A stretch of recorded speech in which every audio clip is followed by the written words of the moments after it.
Hai guys, thank you udah klik video ini. Jadi aku mau ajak kalian bahas kasus naas yang dialami seorang mahasiswi di Depok yang emang ini bener-bener naas banget sih kasusnya. Karena korbannya seorang mahasiswi yang baru aja menyelesaikan skripsinya yang udah siap menatap kehidupan ke depan. Tapi sayangnya jalan hidupnya harus berakhir naas di tangan orang ini yang sebagai monster di kasus ini. Makanya nih kasus ini harus banget kita bahas di sini ya supaya ke depannya ini bisa jadi pembelajaran untuk kita semua. Terutama lagi-lagi untuk para cewek nih ya, jangan sampai tergiur karena tampang dan baiknya di awal aja. Karena semua modus emang tampak baik di awal. Oke lah, kayak gimana kisah dan kasusnya langsung aja kita bahas sedetail mungkin yang aku bisa. Tapi kayak biasa sebelum kita lanjut kita ritual dulu ya. Jadi siapin minuman dan cemilan kalian. Siapkan juga posisi ternyaman menurut kalian kayak gimana. Jadi kalau udah nyaman, udah santuy. Nah jadi soal kasus ini, yuk kita bahas.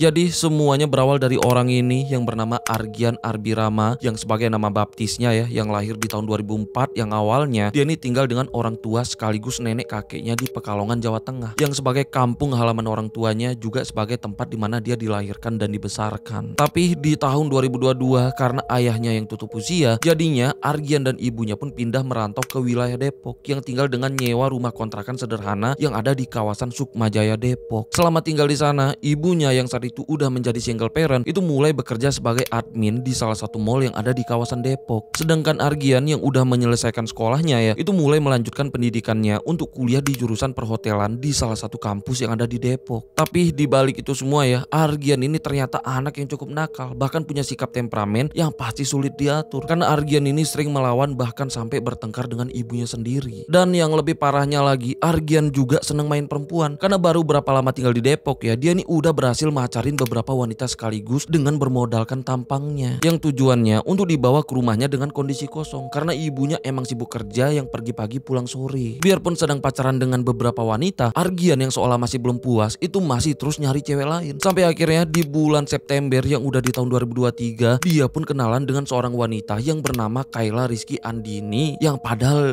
dia ini tuh sebagai wanita baik-baik yang sayangnya harus berakhir naas di kasus ini. Tapi soal Kayla, awalnya ya dia ini tinggal dengan bapak dan ibunya di kawasan Taman Sari, Jakarta Barat. Terus karena Kayla yang emang anak yang pintar, tekun belajar sejak sekolah, dan juga pernah menjadi salah satu siswi berprestasi karena selalu konsisten mendapatkan nilai terbaik di sekolahnya. Jadinya setelah tamat SMA, Kayla pun mendapat beasiswa untuk melanjutkan kuliahnya di Universitas Gunadarma yang ada di kawasan Depok. Yang pasti beasiswa ini pun ngebuat orang tuanya bangga karena Universitas Gunadarma emang dikenal sebagai salah satu universitas swasta bergengsi di Indonesia. Karena menurut Tempo, Universitas Gunadarma ini masuk sebagai salah satu kampus swasta terbaik di Indonesia yang ada di peringkat 6 terbaik loh. Oke, balik lagi soal Kayla. Nah jadi setelah Kayla ini mulai kuliah, karena jarak rumahnya yang lumayan jauh ke kampus, jadinya dia pun pindah untuk tinggal di rumah kakek neneknya yang ada di wilayah Sawangan, yang gak gitu jauh dari kampusnya yang masih berada di kawasan Depok. Selama mulai kuliah dan tinggal di rumah kakek neneknya ya, selain disibukkan di kampus, Kayla juga selalu nyempatin untuk aktif di kegiatan agama di sana, termasuk ikut pengajian di masjidnya. Dan dia pun gak pernah lupa ngabarin orang tuanya dengan nelpon atau video call. Karena sejak dia kuliah ya, Kayla ini pulang ke rumah orang tuanya itu cuman saat libur aja. Karena saat itu Kayla ini emang benar-benar serius menjalani kuliahnya, sampai dia pun emang gak mau pacaran dulu, bahkan emang belum pernah pacaran sama sekali. Tapi setelah 3 tahun kuliah, saat Kayla yang mulai memasuki semester akhir, yang juga udah mulai dewasa, dia juga yang sebelumnya gak pernah pacaran sama sekali ya, itu mulai kepingin pacaran. Tapi sayangnya yang sangat-sangat disayangkan ya, laki-laki yang mendekati Kayla ya si Argian ini, yang padahal saat itu ya Argian ini tuh udah punya beberapa pacar. Bahkan yang gilanya saat itu Argian ini sedang bermasalah karena salah satu pacarnya itu sedang hamil besar akibat ulahnya, yang bahkan saat itu ya orang tua pacarnya pun sedang nuntut tanggung jawab ke Argian ini. Tapi karena Argian yang gak mau tanggung jawab, jadinya ya keluarga pacarnya pun sempat melaporkan Argian ini ke pihak kepolisian di sana. Tapi entah gimana bisa ya Argian ini justru dengan bebasnya masih terus nyari wanita-wanita lain, sampai akhirnya yang udah memasuki tahun 2023 ya, dia pun kenal dan mulai dekat dengan Kayla. Nah kayak buaya pada umumnya, setelah mereka kenalan yang masih melalui chat ya, Argian pun nunjukin sikap baik, peduli, dan seolah penyayang. Sedangkan Kayla yang sama sekali nggak tahu kayak gimana latar belakangnya. Jadinya di bulan September 2023 mereka pun mulai makin dekat alias PDKT. Yang awalnya ya hubungan mereka cuma berjalan via chat aja. Terus setelah 4 bulan deket, Argian pun mulai berani nelpon Kayla dengan gelagat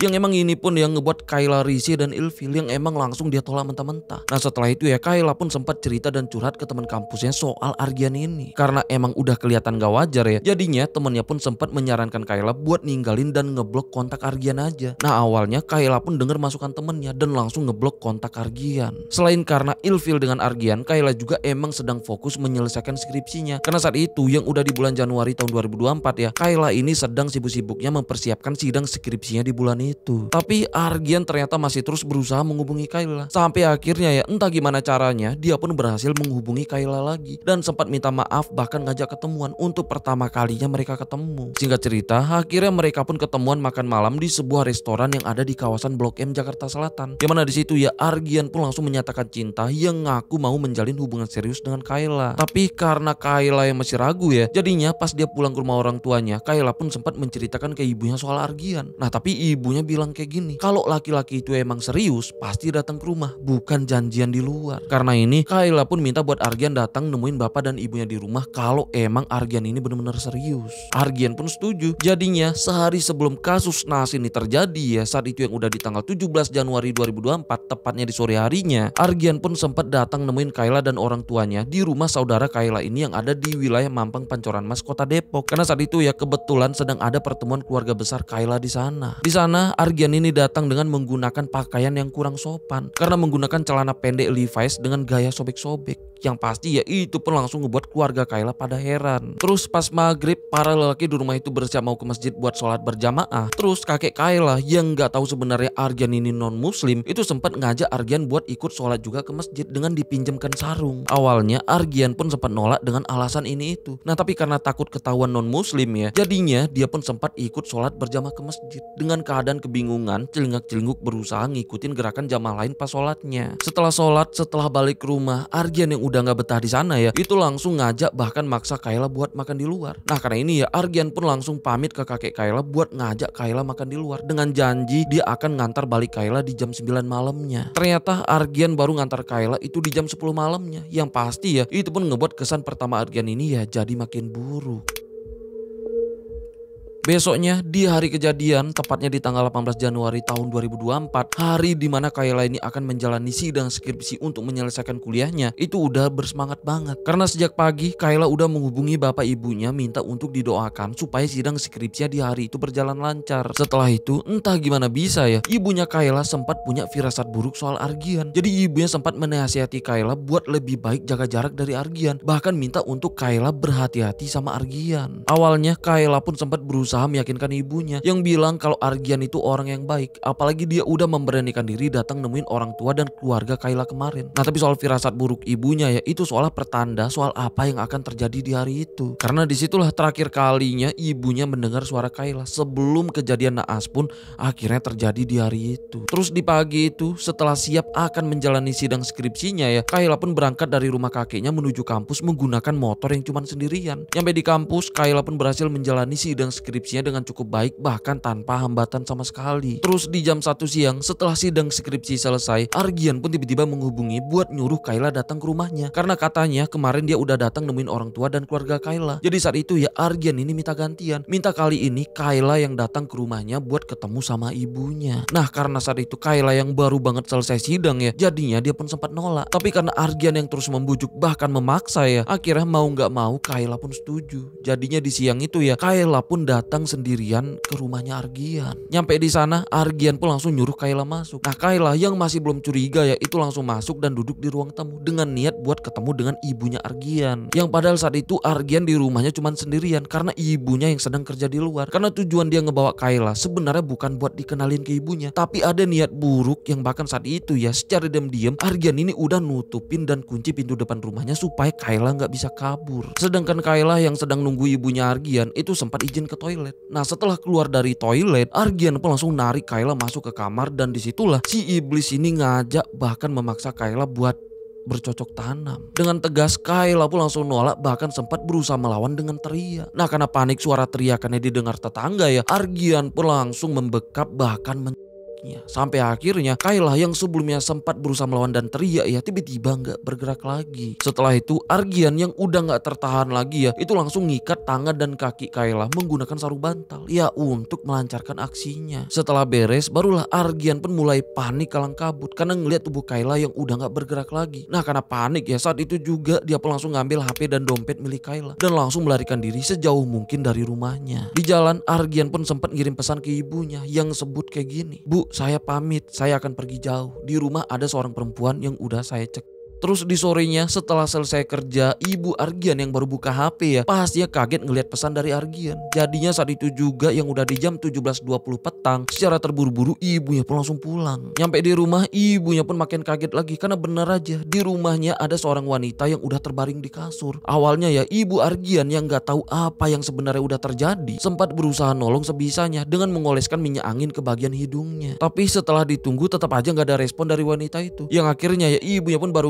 cek yang ternyata wanita itu udah nggak bernafas lagi. Karena ini ibu Argyan yang udah panik langsung menghubungi salah satu kerabatnya di sana. Setelah itu mereka pun langsung melaporkan soal ini ke Polsek Sukmajaya. Karena ini ya pihak kepolisian dari Polsek dan juga Polres Metro Depok itu langsung mendatangi rumah Argyan yang ngebuat situasi di sana pun langsung heboh. Yang mana polisi pun langsung mengevakuasi tubuh Kayla ke rumah sakit Polri Kramat Jati yang ada di Jakarta Timur untuk diotopsi dan pastinya untuk menyelidiki identitasnya yang saat itu masih belum teridentifikasi. Sedangkan di sisi lain karena sampai sore Kayla yang belum pulang ke rumah kakeknya, jadinya kakeknya pun sempat ngelapor ke ibunya Kayla kalau Kayla belum pulang dan gak ada kabar. Jadinya ibu Kayla pun sempat ngechat Kayla buat nanya kenapa belum pulang. Nah tapi karena pesannya cuma centang satu ya, jadinya ibunya pun berusaha nelpon yang ternyata saat itu Kayla juga udah gak bisa dihubungin. Yang pasti ini pun ngebuat orang tua dan keluarganya pada resah. Karena ini di sorenya ibunya pun sempat berusaha menghubungi teman-teman kampus Kayla buat nanya di mana keberadaan Kayla. Tapi teman-temannya pun gak ada yang tahu tuh di mana keberadaan Kayla. Karena ini ya teman-temannya pun berusaha ngebantu dengan nyari informasi soal keberadaan Kayla. Terus saat orang tua, keluarga dan teman-teman Kayla yang sedang resah ya, tiba-tiba orang tua Kayla pun dihubungi polisi yang menyampaikan kabar temuan wanita atas nama Kayla Rizky Andini dan minta orang tua dan keluarga untuk memastikan langsung tubuh wanita itu yang udah ada di rumah sakit Polri Kramat Jati. Karena kabar ini orang tua dan keluarganya pun langsung mendatangi rumah sakitnya untuk memastikan yang ternyata bener aja. Ternyata wanita itu benar-benar Kayla. Yang pasti ya ini pun ngebuat seluruh keluarganya shock, kaget bahkan sampai histeris. Dan di situ juga orang tua Kayla pun langsung mengakui ke polisi soal Argyan yang sebagai sosok yang mereka curigain. Nah terus setelah dipastikan kalau ternyata tubuh Kayla yang emang ditemukan di rumah Argyan ya, pastinya polisi pun langsung memburu Argyan yang saat itu udah melarikan diri. Terus pengakuan dari ibunya Argyan kalau sebelumnya Argyan sempat ngirim pesan yang bilang akan pergi jauh ya, jadinya polisi pun mencurigai kemungkinan Argyan melarikan diri keluar wilayah Jabodetabek. Karena ini polisi pun terus menggali informasi yang akhirnya ketemu lagi nih informasi kalau Argyan emang berasal dari Pekalongan, Jawa Tengah. Bahkan sampai saat itu ya kakeknya, keluarganya dan kerabatnya itu emang banyak yang tinggal di sana. Jadinya pihak kepolisian dari Polda Metro Jaya pun langsung melakukan pengejaran ke wilayah Pekalongan untuk memburu Argyan yang saat itu udah berstatus DPO yang diperkirakan kabur ke wilayah Pekalongan. Terus gak lama kemudian polisi pun dapat informasi lagi soal keberadaan Argyan yang saat itu ada di terminal bus Ki Ageng Cempaluk yang ada di Pekalongan. Karena ini polisi pun langsung mendatangi terminalnya yang akhirnya disitulah Argyan pun akhirnya berhasil ditangkap. Yang mana dia ini ditangkap yaitu saat dia ini baru nyampe di terminal yang berencana mau melanjutkan pelariannya ke kota lain. Setelah berhasil ditangkap, Argyan pun langsung dibawa ke Depok untuk diperiksa lebih lanjut dan pastinya diinterogasi. Nah karena tubuh Kayla yang emang ditemukan di rumahnya di Depok ya, jadinya Argyan yang udah pasrah pun ya langsung mengakui kalau dia udah menghabisi Kayla. Tapi saat itu Argyan pun masih sempat bohong ke polisi soal motifnya, yang ngaku tega dan nekat melakukan itu semua karena kecewa ngelihat Kayla dengan lelaki lain di kampus. Sampai akhirnya dia emosi dan menghabisi Kayla di rumahnya. Yang mana itu pengakuan bohong yang dia karang sendiri dengan tujuan supaya hukumannya nantinya diringankan. Tapi karena hasil forensik dan otopsi yang nggak bisa bohong ya, karena pengakuannya yang nggak sinkron dengan hasil forensik dan otopsi, akhirnya barulah semuanya terungkap. Dan mau nggak mau Argyan pun akhirnya mulai